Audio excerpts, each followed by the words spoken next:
ஒரு காட்டில் முயலும் ஆமையும் வாழ்ந்து வந்தாங்க. அந்த முயலும் ஆமையும் ஒரு நாள் சந்திச்சுக்கிட்டாங்க. அதில் அந்த முயல் ரொம்பவே துமுறு பிடிச்சது.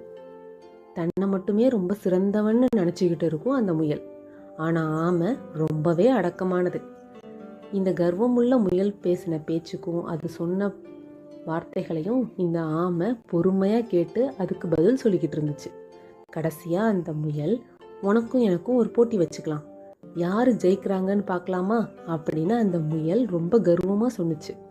ஆனால் ஆமை கொஞ்சம் கூட பயப்படாம, சரி வா போட்டி வச்சுக்கலாம் அப்படின்னு சொல்லிடுச்சு. இதை கேட்ட முயல் போட்டிக்கு தயாராகுச்சு. அப்போ அந்த காடு பூரா இருந்த விலங்குகள் எல்லாம் இந்த ஆமையும் முயலையும் போட்டியை பார்க்கறதுக்காக கூடியிருந்தாங்க. ஒரு குரங்கு இந்த போட்டியை துவக்கி வைக்க முயலும் ஆமையும் ஓட ஆரம்பிச்சாங்க. முயல் ரொம்ப வேகமாக ஓடுனுச்சு.